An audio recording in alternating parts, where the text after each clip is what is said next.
नमस्कार मित्रांनो, स्वागत आहे आजच्या व्हिडिओमध्ये. आजचा व्हिडिओ हा विमानाचा पहिला प्रवास माझ्या जीवनातील स्वानुभव आजच्या व्हिडिओमध्ये मी सांगणार आहे. मित्रांनो, विमानाचं कुतूहल हे अगदी लहानपणापासूनच माणसांना असतं. विमानाचा आवाज जर आला, लहान मुलं किंवा माणसंसुद्धा घरातून जेवण करत असताना हातातला घास घास हातात आणि तोंडातला तोंडात आणि पळतच बाहेर येतात आणि विमानाच्या दिशेने पाहतात. आवाजाच्या दिशेने पाहिल्यानंतर विमान तिथं दिसत नाही. विमान हे बरंचसं पुढं गेलेलं असतं आणि नंतर लक्षात येतं की विमान हे आवाजापेक्षाही जास्त गतीनं पुढं जातं. म्हणजे विमानाचं कुतूहल कोणाला नाही, तर विमानाचं कुतूहल हे सर्वांनाच आहे. आणि असाच मला विमानाचा प्रवासाचा योग आला तो माझ्या वयाच्या 58व्या वर्षी. आणि मी विमानाचं तिकीट बुक केलं. विमानाचं तिकीट बुक झालं, विमानाचं तिकीट मोबाईलमध्ये आलं आणि आनंद झाला की आता आपल्याला विमानात बसायचं. आणि स्वप्नातसुद्धा एक दिवस विमान आलं, विमानात मी बसलो. म्हणजे बसण्याच्याच अगोदर स्वप्नामध्ये विमानात बसण्याची इच्छा पूर्ण झाली. का तिकीट आलेलं होतं. तिकीट आलं आणि ज्या दिवशी जायचं त्याच्या आदल्या दिवशी नियोजन केलं. रिक्षा बोलावली होती विमानतळापर्यंत जाण्यासाठी. विमान आज येणार, आज आपण बसणार म्हणून पहाटेच अंघोळ वगैरे केली. अंघोळ केली, बॅग भरली. रिक्षावाला आला, रिक्षात बॅग ठेवली आणि विमानतळाच्या दिशेने प्रवास सुरू झाला. 1 तासाचा प्रवास होता रिक्षाचा, परंतु उत्सुकता होती विमानात बसण्याची. एकदाचं विमानतळावर पोहोचलो. पोहोचल्यानंतर तिथं जी सुरक्षा व्यवस्था असते ती अतिशय कडक असते. सुरक्षा व्यवस्था अतिशय कडक असते. त्यांना आधार कार्ड आणि आपलं तिकीट दाखवल्यानंतर ते आपल्याला आतमध्ये सोडतात. आतमध्ये गेल्यानंतर त्या ठिकाणची सकाळचीच वेळ होती आणि विमानाला येण्यासाठी अजून 2 तास अवकाश होता. तोपर्यंत बाकीची जी काही प्रोसिजर आहे किंवा जी काही प्रक्रिया आहे ती पूर्ण करतात. त्यामध्ये आपल्याला बोर्डिंग पासची एक प्रिंट काढून घ्यावं लागते. ती प्रिंट मी काढून घेतली आणि त्यानंतर कर्मचारी आल्यानंतर त्यांनी त्या बॅगा, तिथले जे प्रवासी होते त्यांच्या बॅगा चेक करण्यासाठी घेतल्या आणि आम्हालाही चेक करण्यासाठी आतमध्ये घेतलं. खिसे वगैरे पाहतात, आपली बॅग पाहतात, त्याच्यामध्ये काही धातूचे पदार्थ आहेत का नाही, मेटल डिटेक्टरच्या साहाय्यानं ते पाहतात, ते तपासून.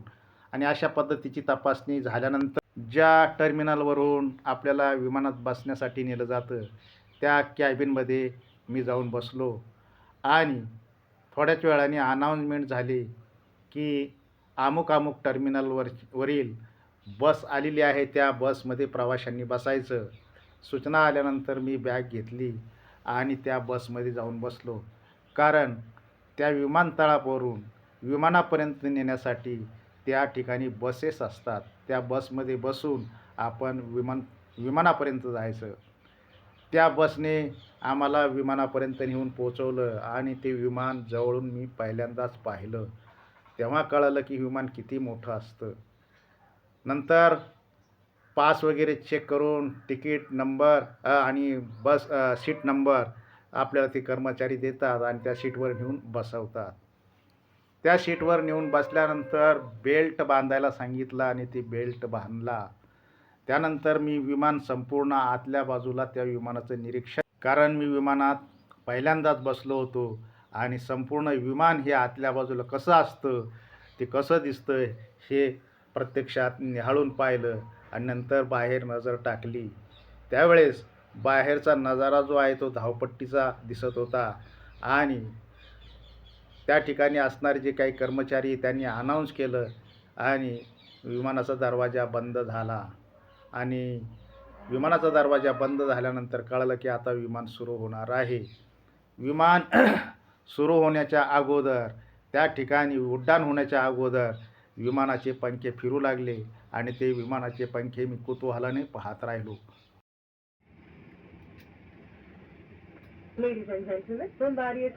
विमानाच्या पंख्यांनी गती घेतल्यानंतर विमान हे धावपट्टीकडे उड्डाण घेण्यासाठी म्हणजे टेकऑफसाठी विमान धावपट्टीकडे निघालं. धावपट्टीवर विमान आल्यानंतर विमानाने गती पकडली. 100, 150, 200 ताशी 250 किलोमीटरपेक्षा जास्त स्पीड घेतल्यानंतर विमानानं उड्डाण केलं, टेकऑफ घेतला आणि विमान वरती जाऊ लागलं. सुरुवातीला कळालंसुद्धा नाही, परंतु विमानात जसं झोक्यावर बसतो आपण आणि झोका खालीवरती जाताना जसा पोटामध्ये अनुभव येतो तशा पद्धतीचा फक्त अनुभव आला आणि विमान हे वरती जाऊ लागलं.